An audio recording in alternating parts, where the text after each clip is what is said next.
esta es la palabra correcta con la que debemos dirigirnos en vez de decir microorganismo, porque cada vez que nosotros hablamos de enfermedades decimos microorganismo. Vuelvo por 10ª o 20 y 20ª vez, la palabra correcta es agente biológico infeccioso. ¿Cuál era la razón por la que tenemos que decir así, jóvenes?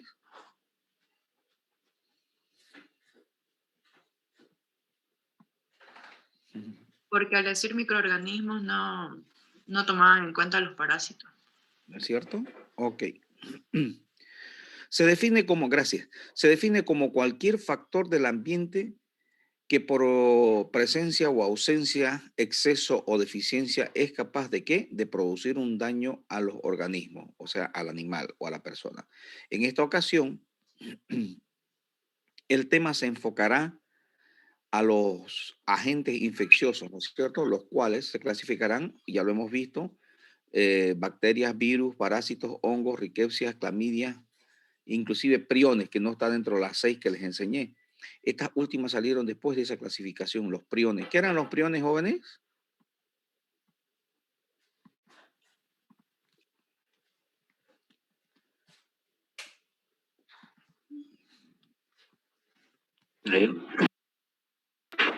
Son proteínas infecciosas, ¿ok? Eran proteínas infecciosas, ¿verdad? ¿Qué enfermedad, por ejemplo? De las vacas locas. La enfermedad de las vacas locas, ¿cierto? Bien.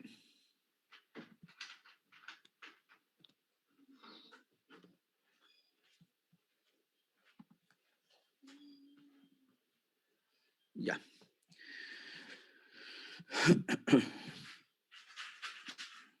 Los factores inherentes a la gente son muy diversos. Entre los principales que se encontraba su forma, su composición, que ya también lo vimos, infectividad, patogenicidad, virulencia, inmunogenicidad, antigenicidad, especificidad, viabilidad, variabilidad, ciclo de la vida, mutación, recombinación, resistencia, invasividad, difusibilidad, transmisibilidad, entre otros. Ya, señores, anoten todo esto porque es tarea.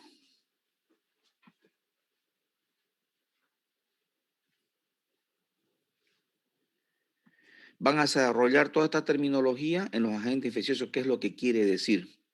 Ya saben cuál es el objetivo. Somos médicos y tenemos que saber y manejar estos términos. ¿Ya? Vamos a poner esto aquí.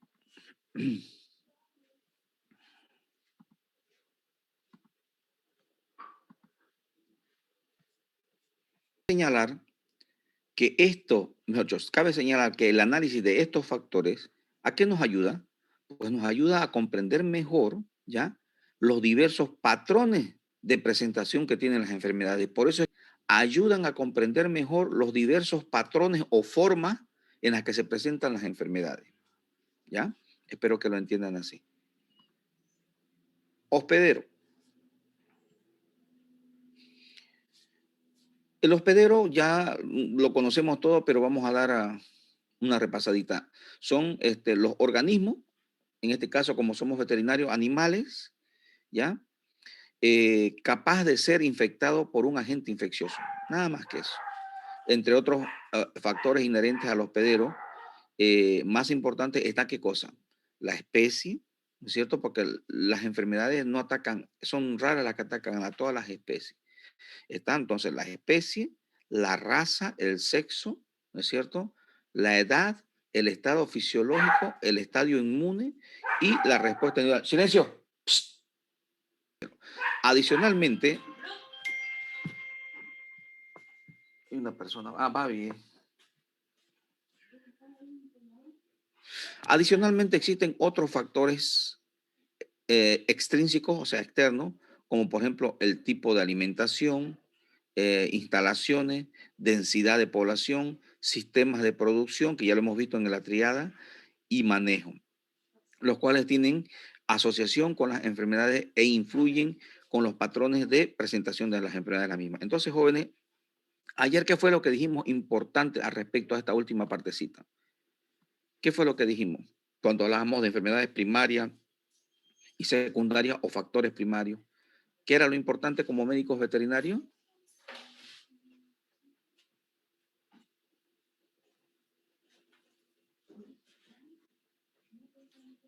que no debíamos ser veterinarios bomberos. ¿No se acuerdan? Ya se olvidaron. Si ayer hemos avanzado eso. Si nosotros vamos a ver, es tanto y curamos eso, somos veterinarios bomberos, porque en realidad un verdadero profesional lo que tiene que decir es qué está produciendo a eso que voy a curar. Y entonces voy a hacer el tratamiento de eso que estoy viendo, pero voy a ver por qué se produjo. Entonces ahí me convierto en un verdadero profesional. ¿Ya? Entonces eso por favor no se olviden. Miren, ayer hemos avanzado eso. Medio ambiente. Se puede definir como las condiciones físicas, químicas, biológicas y sociales que nos rodean o que rodean a los animales, en este caso en veterinaria, ¿ya? ¿Y por qué es importante esto? Porque dan sustento e interactúan con el huésped y el agente etiológico, que es lo que vimos también ayer en la triada. Respecto a los factores del medio ambiente, se encuentran los físicos, los cuales requieren al tipo de qué? De hidrografía, topografía, tipo de suelo, clima y ya de manera más específica está qué cosa? La temperatura, la humedad, la pluviosidad. Ya saben qué es pluviosidad, ¿verdad? ¿Qué es pluviosidad?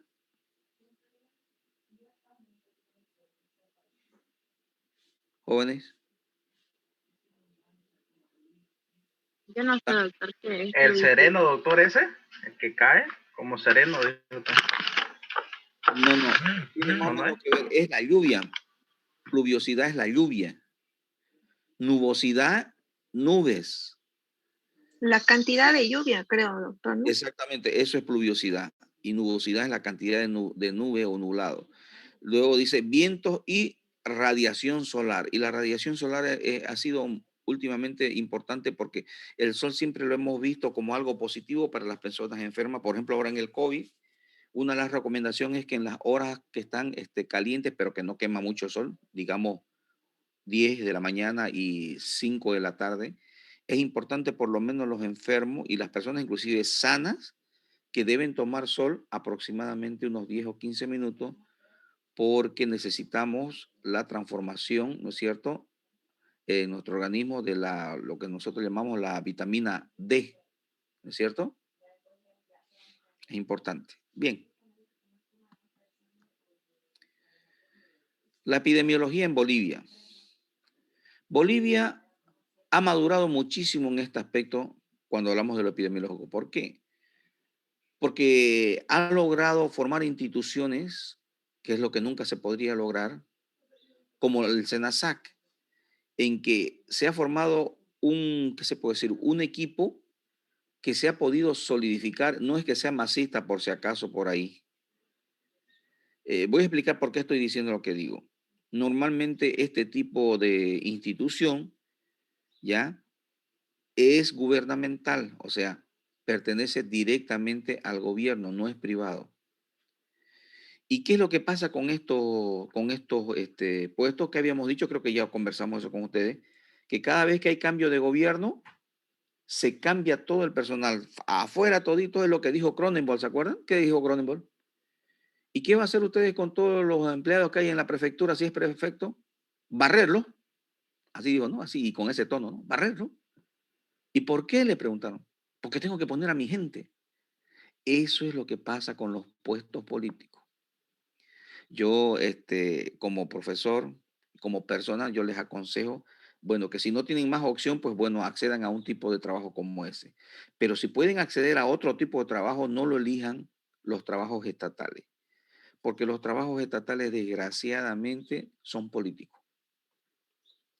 Entonces, se dio para algunos suerte y para otros mala suerte de que el gobierno continúe 2, 3 gestiones. ¿Y qué quiere decir eso? Que mantuvo la misma gente. Entonces, la institución gubernamental de SENASAC maduró, todos aprendieron y se vio el fruto. ¿Cuál fue el fruto?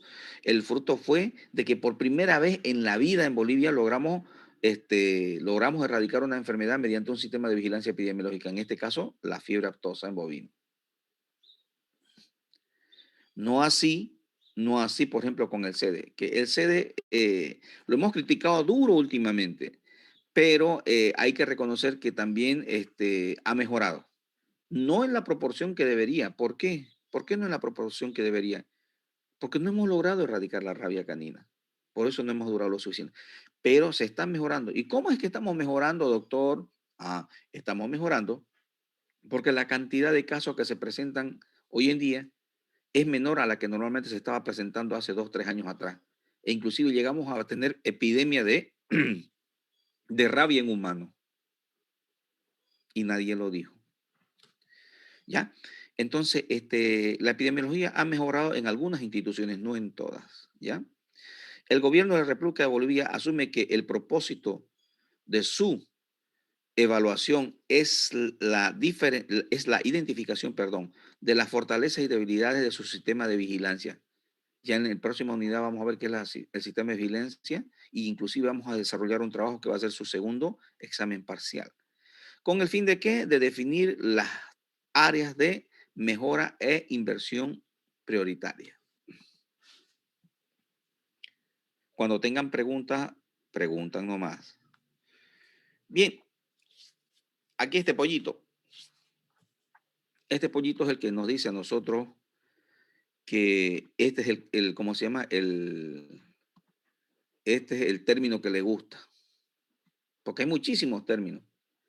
Pero este es el que yo creo, a criterio mío, el que encierra con palabras más claras y en la frase más corta, todo lo que se quiere decir de lo que es epidemiología. Y entonces, por favor, jóvenes, esto se lo tienen que aprender. Hubieron 2 chicas que quisieron dar examen, no quisieron hacer el trabajo que yo les había dicho y la forma de proyecto que había dado. No, yo quiero dar examen. Alguien le diría que era fácil dar examen conmigo. Y la primera pregunta que le hice a las 2 chicas en bioestadística fue, ¿qué es bioestadística? Es como que a ustedes alguien le estuviera tomando examen y les dijera, ¿qué es epidemiología? Ni siquiera sabían qué era el concepto de bioestadística. Ahora, en el caso de ustedes, si yo les preguntara y no supieran qué es epidemiología, ¿merecerían vencer la materia? Porque no saben ni siquiera qué es lo que están llevando. Entonces, jóvenes, por favor, esto apréndanselo porque fíjense que por ejemplo, si ustedes están discutiendo ¿por qué es importante? Porque si ustedes estuvieran discutiendo frente a médicos u otros especialistas de otras carreras, digamos, en una mesa y estuvieran hablando del control del COVID, ¿qué dirían? Es que los médicos no trabajan bien en el control de la enfermedad, dirían, ¿estaría correcto eso?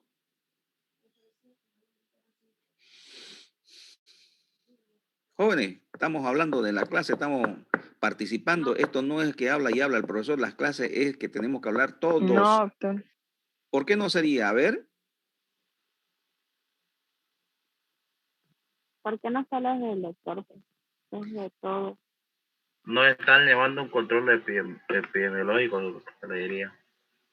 Miren, jóvenes, así de importante es este concepto. Si ustedes comienzan a discutir el control de la enfermedad en Santa Cruz y en Bolivia, sería absurdo decir que los médicos humanos no están trabajando bien para controlarlo. Sería ridículo y absurdo, porque los que tienen que controlar esto son los médicos, pero no clínicos, sino los médicos epidemiólogos. Entonces lo correcto sería decir es que el sistema de salud de médicos epidemiólogos no está trabajando bien como corresponde. Así tendría que ser. Entonces, esa es la diferencia entre un epidemiólogo y un clínico. Vuelvo a repetir, y esta también como 10ª vez de veces que lo digo.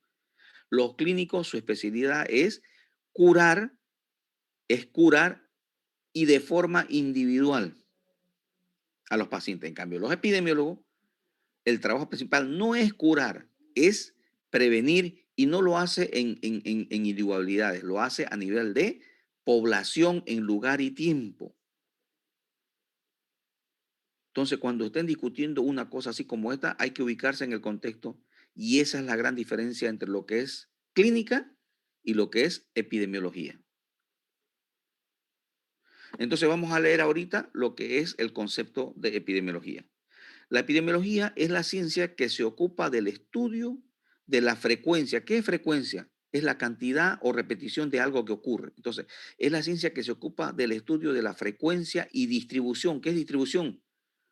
Cómo aparecen los diferentes lugares donde está apareciendo la enfermedad. Entonces, es la repetibilidad y la forma en que se distribuyen las enfermedades en las poblaciones en un determinado lugar, en este caso Santa Cruz, Bolivia, ¿ya? O Bolivia entera, y en el tiempo, ¿en qué tiempo estamos? En el mes de junio, en el año 2021, en lugar y tiempo simple. Pero no solamente es la ciencia que se ocupa del estudio de la frecuencia de distribución de enfermedades en lugar y tiempo. También aquí es importante, se interesa o estudia todos los factores que determinaron la presentación o aparición de esa enfermedad. Entonces, el concepto no es difícil, es bien lógico, es bonito. Y entonces, señores, nuevamente vuelvo a repetir, aquí está la diferencia entre los clínicos y los epidemiólogos. ¿Se entendió? Sí, doctor. Sí, doctor. Perfecto. A ver, por favor, Bedia Fonseca. Doctor, ¿Por qué está con su cámara apagada, compañero? no lo apagué por error, doctor, es como no se me está moviendo la cámara. Lo apagué, recién nomás lo apagué, doctor, no estaba con la cámara apagada. Sí, claro, mira, me estoy chupando el dedo, viejo. Igual Nina, me estoy chupando el dedo, ¿lo ven? No me quieran tomar el pelo porque si miran bien la cabeza, ¿cuántos pelos ven en mi cabeza? Bien. Ni uno. Entonces no quieran tomarme el pelo. Ya, para los dos va la pregunta, Bedia y Nina. Básicamente, entonces, ¿cuál es la diferencia entre los clínicos y los epidemiólogos?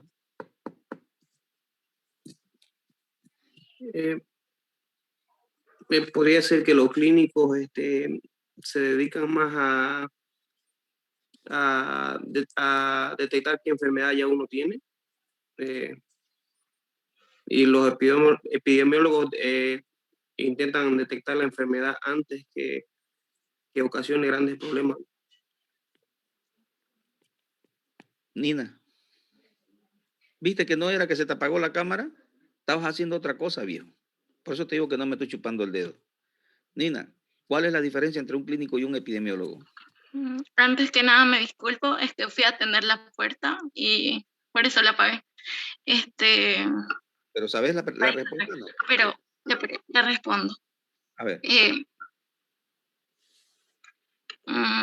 Creo que coincido con el compañero de alguna manera. Un clínico más se encarga de atender, qué sé yo, el problema en el momento, mientras que un epidemiólogo mm, estudia la enfermedad más antes o su reaparición, por así decirlo. Ya, vamos a volver a repetir porque, bueno, sé que la mayoría aparentemente lo ha entendido, pero hay algunas personas que no lo han entendido, ya sea porque fue a atender la puerta, o sea porque está mirando el WhatsApp, hablando con la corteja, alguna cosa estará pasando. Bueno, una vez más, señores, ustedes no se pueden ir de esta materia sabiendo cuál es la diferencia entre un clínico y un epidemiólogo, porque ya les vuelvo a repetir, si están hablando de un problema, ustedes no pueden estar echándole la culpa a los clínicos cuando estamos hablando de un problema epidémico, o viceversa. No pueden echarle la culpa a un epidemiólogo cuando el problema es clínico. Y entonces, ¿cuál es la diferencia? Vuelvo a repetir una vez más. Los clínicos se encargan más que todo de curar, de solucionar problemas, pero de forma individual. En cambio, los epidemiólogos no es curar su función es prevenir antes de que aparezca la enfermedad. Pero no lo hace en casos individuales, lo hace a nivel poblacional en un determinado lugar y en un determinado tiempo.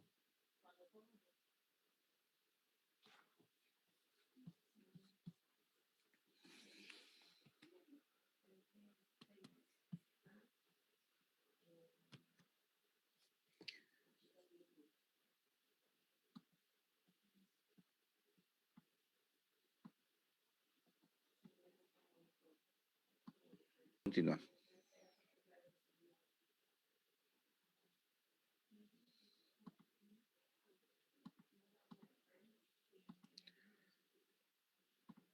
Bueno, aquí hay otro concepto, pero si ustedes lo leen son más complicados y cuesta un poco más ubicarse en el verdadero contexto. Los he puesto para que vean que existen otros conceptos. Yo me quedo con el del pollito. ¿Mm? Que está contento hace. Ese es, dice. Este es es otra forma. Es otra forma. En algunas enfermedades animales se está utilizando lo que son los marcadores biológicos. ¿Ya? Por ejemplo, cuando hablamos de los marcadores biológicos, buscan qué cosa, proteínas de fase aguda utilizan, mejor dicho, proteínas de fase aguda como biomarcadores en la medicina, ¿ya? Y producción porcina, por ejemplo. ¿Para qué?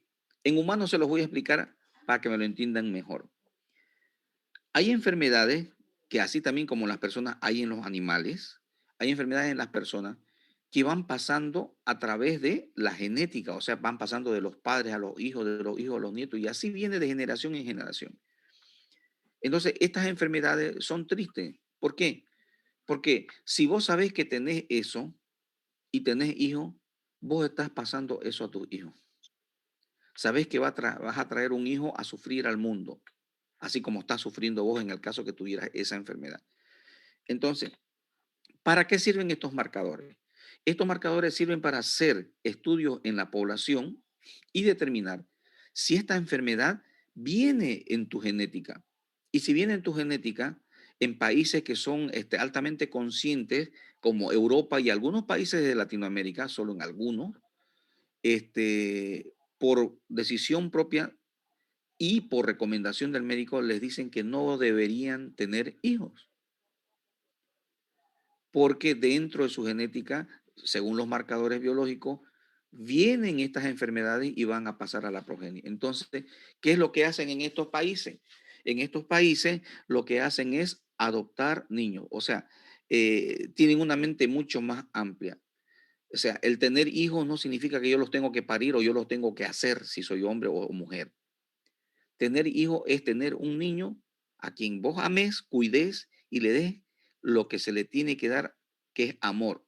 Eso es hijo, independiente de que sea de tu sangre o no. Porque existen papás que son de papá de sangre, o sea, los hicieron y no los atienden, o sea, en realidad no son padres.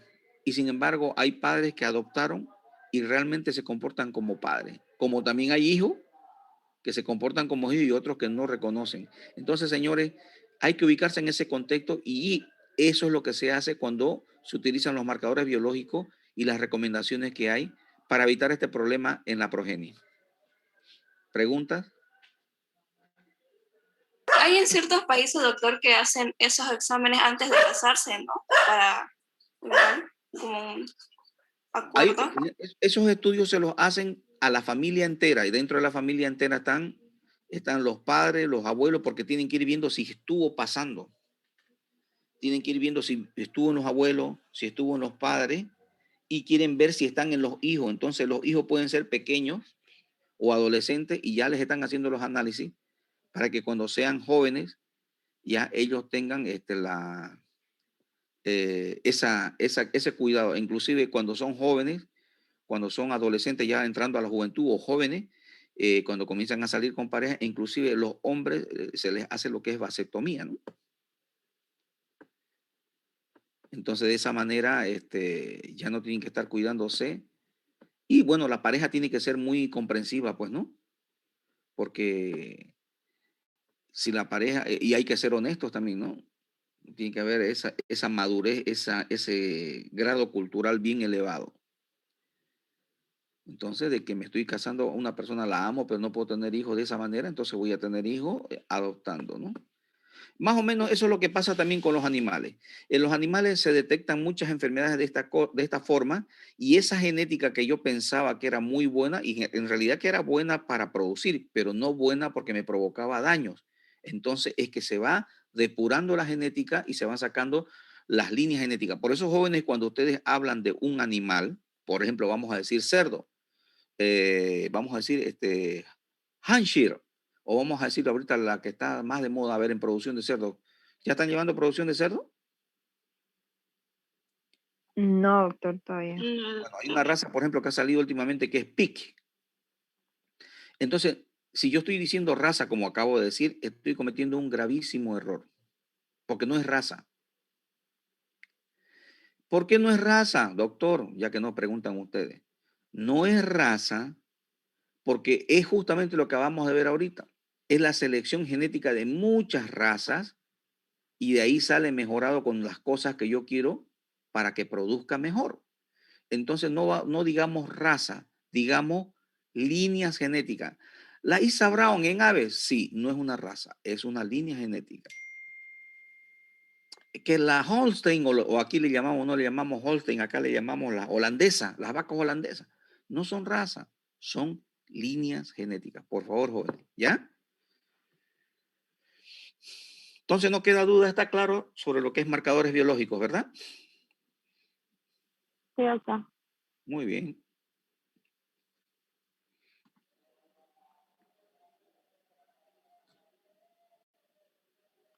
Atributos de tipo objetivos del problema. Atiendan bien porque sobre esto también van a hacer tareas, jóvenes, ¿ya? Cuando en un determinado lugar y tiempo existe un problema, por más grave que ustedes lo puedan estar viendo, no todas las enfermedades están dentro del sistema de control de salud, tanto animal como de humano. Y ustedes se preguntarán por qué. Entonces, la razón es la siguiente. Tiene que cumplir con todos los atributos de tipo objetivo del problema. ¿Y por qué, doctor? Porque no siempre hay la capacidad de infraestructura logística y económica de poder atender el control de todas las enfermedades. Entonces se tienen que elegir a las que realmente más afectan desde el punto de vista social, económico. Y para saber cuáles son las que más afectan desde el punto social y económico en una población, tenemos que hacer esto, desarrollar lo que son los atributos de tipo objetivo de un problema. ¿Y cuáles son ellos? La magnitud, la trascendencia, la vulnerabilidad y la factibilidad. Entonces, vamos a ver lo que significa cada uno de ellos y luego vamos a dar un ejemplo para que ustedes comprendan qué es magnitud en un problema, qué es trascendencia, qué es vulnerabilidad y factibilidad en un problema específico. ¿Correcto? Bien. Veamos el primer punto. El primer punto nos está hablando de qué cosa. Nos está hablando de magnitud. Cuando hablamos de magnitud, primero vamos a ver su concepto. El concepto es este. ¿Qué es lo que dice? Que se entiende que magnitud es el tamaño de un problema, pero relacionado con el grado de desconocimiento de este problema en la población afectada. Eso es lo que es magnitud. ¿Alguien no entendió lo que es magnitud?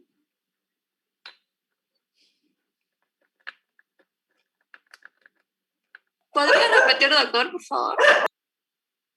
Decimos que magnitud es el tamaño de un problema, qué tan grande es un problema, ese problema de salud, ¿ya?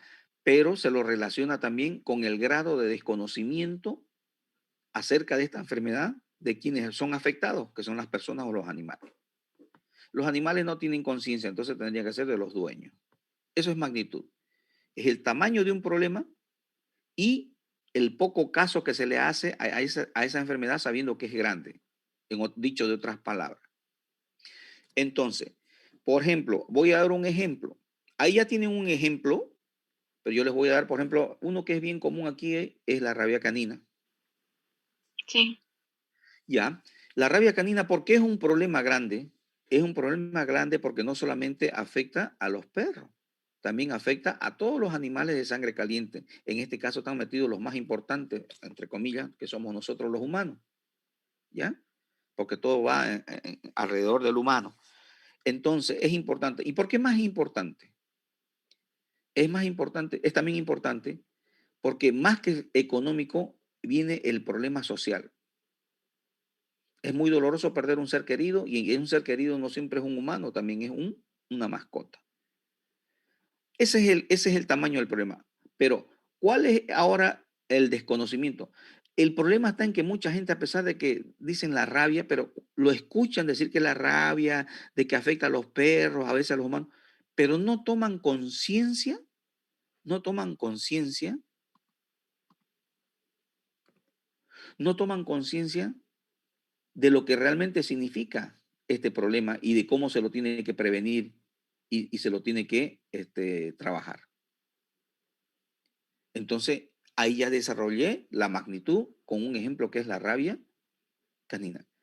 Ustedes vayan al tercer cuarto anillo y pregúntenle a cualquier persona que vean ahí, pregúntenle, señora, ¿usted sabe qué es la rabia? ¿Por qué es importante la rabia? Pregúntenle eso y se van a dar cuenta de la magnitud. Que a pesar de que puedan entender algo de lo que es la rabia canina, no tienen el verdadero conocimiento y la conciencia. Porque, ¿qué es lo que debería hacerse entonces?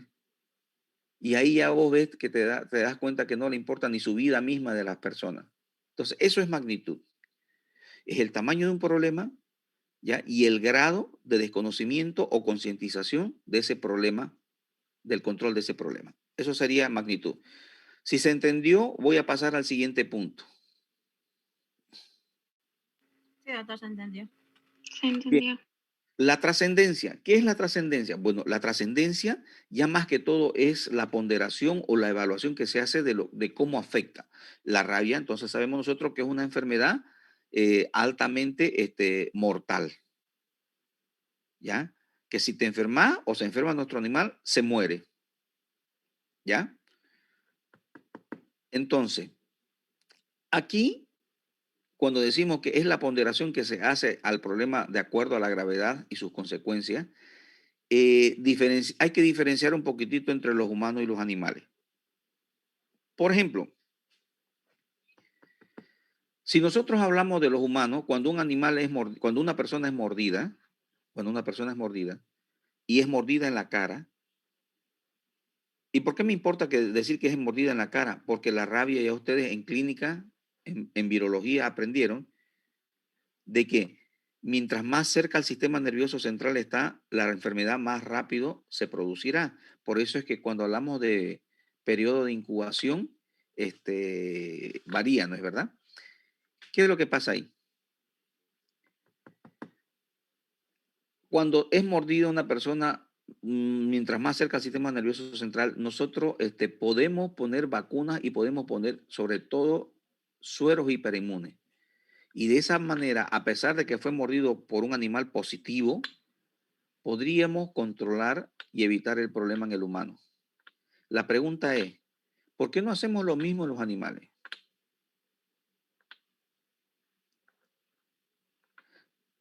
¿Alguien sabe? Bueno, se los explico yo. No sabemos, ¿Por qué? porque no sabemos en qué momento el perro contrajo la rabia, se podría decir. No, pues, volvió tu perro todo mordido. Sabes que acaba de ser mordido.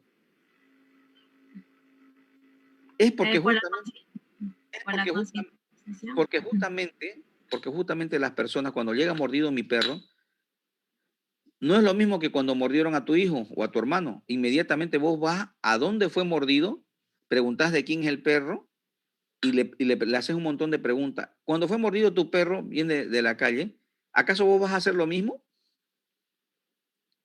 No, ¿verdad? Es poca la gente que hace eso. Entonces ese perro pudo haber sido mordido por un perro con rabia. ¿Es verdad?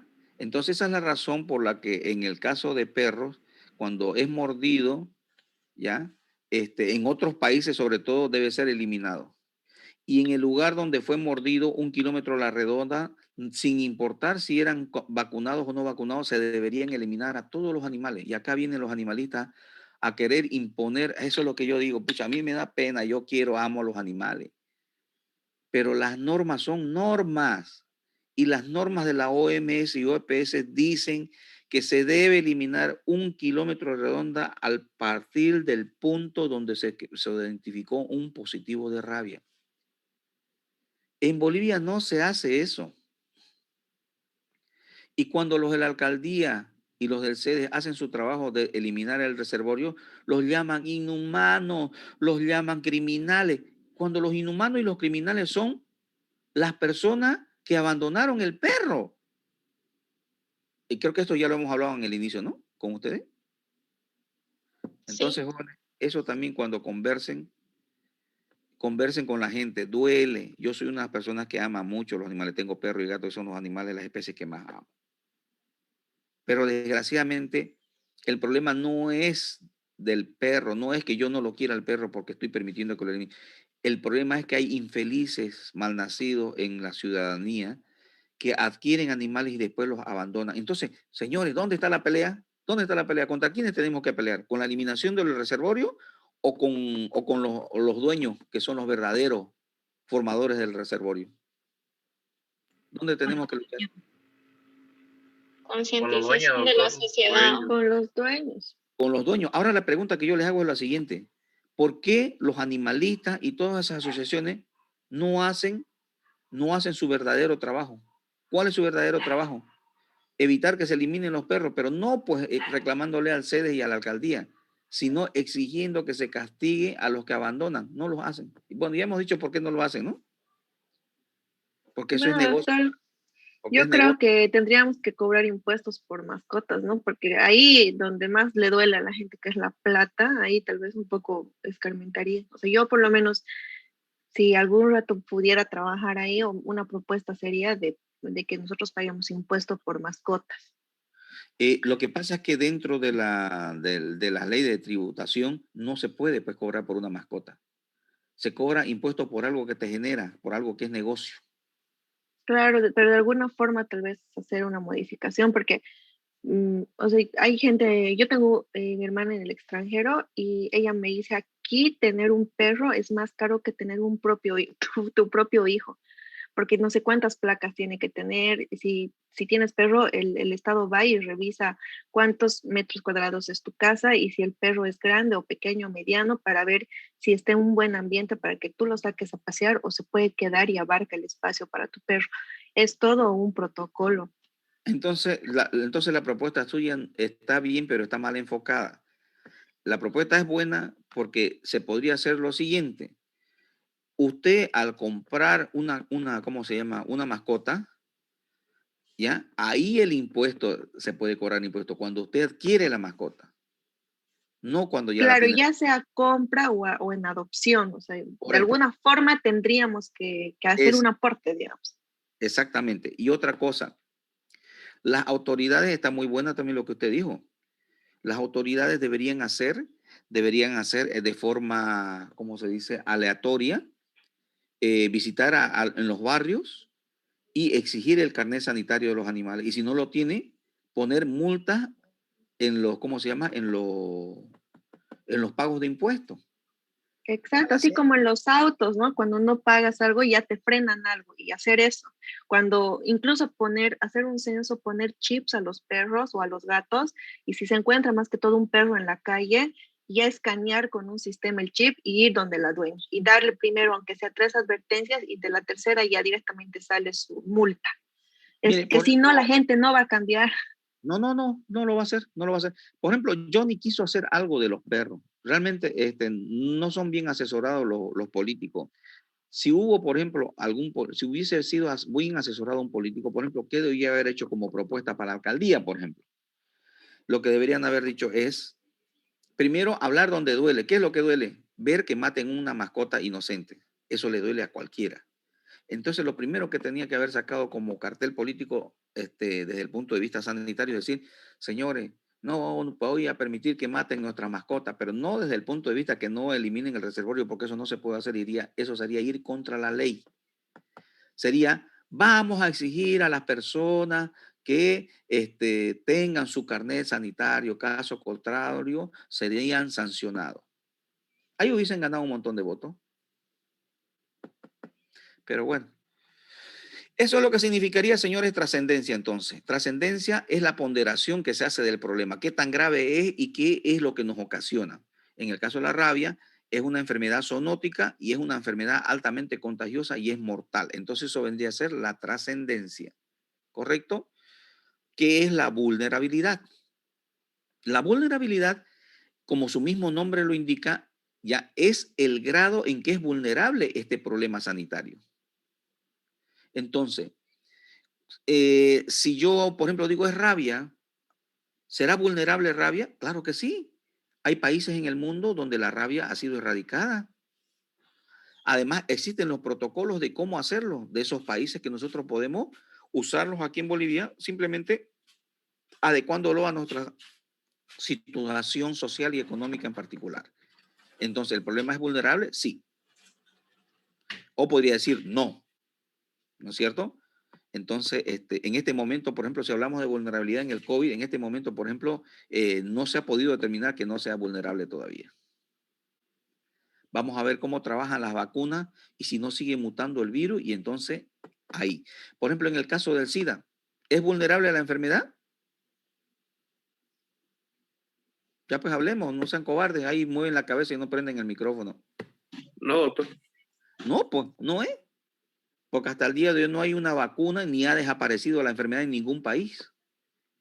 Si no lo tienes porque nunca llegó, pero no es vulnerable. Ese es un ejemplo de no vulnerabilidad. ¿Correcto? Entonces, dicho lo que significa vulnerabilidad y habiendo dado ejemplo, supuestamente o asumo que está entendido. Pasamos al último punto, que sería... Disculpe, doctor, Diga. no quería interrumpirle, pero en trascendencia hay una palabra que es la mezcla de morbilidad y mortalidad. ¿Cómo se definiría eso? Porque cuando dice morbimortalidad no la está mezclando. Simplemente cuando dice morbimortalidad está hablando de los dos conceptos. Entonces, dice trascendencia. Una enfermedad endémica que provoca alta morbimortalidad. ¿Qué significa? Alta morbilidad y alta mortalidad. Simplemente lo está resumiendo. Ok, doctor.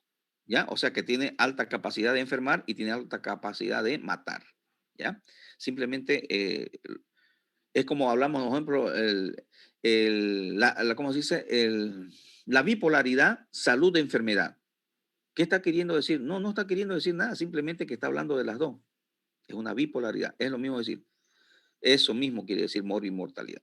Bien, vamos ahora al último punto. El último punto vendría a ser la factibilidad. Bueno, y como su nombre mismo lo indica, pues, ¿es factible o no es factible? Simplemente que para saber si es factible o no es factible controlar la enfermedad, se está refiriendo básicamente a los recursos, a la organización, si es eficiente o no, si existen o no existen instituciones especializadas con toda la logística. Por ejemplo, aparte de existir el CEDES, aparte de existir el SENASAC, existen universidades que hacen investigación sobre ello, existen instituciones específicas, como en este caso es el CEDES, el SENASAC, y otras como la alcaldía y como el gobierno, que están ahí cumpliendo una función en dar todos estos recursos que se necesita para controlar la enfermedad. Inclusive entra la palabra, la parte inclusive económica de las personas, ¿no? O del productor. Entonces, en el caso de la rabia, ¿es factible? Claro que sí. Existe, la alcaldía está a cargo del control de la rabia mediante el SEDE, ¿ya? Y el gobierno pone plata pagando sueldos, laboratorios y todo el movimiento. Sí, la gente al mismo tiempo colabora de forma particular con sus animales, inclusive aparte de las campañas, a vacunar y a dar salud en general a su animal cuando llega a las veterinarias. La Facultad de Medicina Veterinaria siempre ha apoyado con investigación y ahí fue que nosotros determinamos como Facultad de Veterinaria, justamente fue en la gestión del doctor que se llama Rolando López, que se presentó ese informe. Se hizo el estudio de la vacuna de Inlasa, que es con la que se vacunaba, y el laboratorio Inlasa decía que era una vacuna cada año. Y en la gestión de Rolando se determinó, mediante los estudios de los antígenos, de que esa vacuna, su potencia no llegaba a más de 6 meses de inmunidad. Y se pasó el informe. Y a pesar del informe, las instituciones gubernamentales, un muy buen tiempo, añísimos después de que se le dio ese informe, continuó vacunando de esas vacunas como que fueran para un año. Así de irresponsables son las autoridades. Ahora es que ya se han dado cuenta que la vacuna, mejor dicho, la rabia, nunca la controlaban. ¿Y por qué era nunca que lo controlaban? Por lo que acabo de decir. 6 meses estaban protegidos, después los animales estaban desprotegidos. Entonces, ¿qué hicieron? Comenzaron a vacunar 2 veces por año. Y ahí comenzó a mejorar. Pero vacunar 2 veces por año significa muchos recursos. Hay que mover mucha gente y es mucha plata. Por eso es que ahora están vacunando las vacunas americanas o de otro lado, pero que sí confieren un antígeno para inmunizar durante un año. Espero que esto que acabo de decir también lo hayan metido al chip, porque cuando hablen con personas y ustedes como futuros médicos tienen que saber explicar lo que acabo de decirle. ¿Todo el mundo entendió? Sí, doctor. Sí, doctor. Perfecto. Listo, jóvenes. Tarea.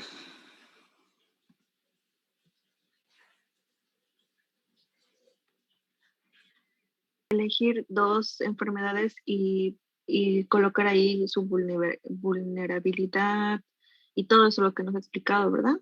Claro que sí. Ya. Pueden ser bacterianas, pueden ser víricas, las enfermedades que más entiendan ustedes o encuentren una enfermedad en un libro y entonces entendiéndole cómo es que trabaja esa enfermedad, ustedes pueden aplicar esos 4 puntos, ¿ya?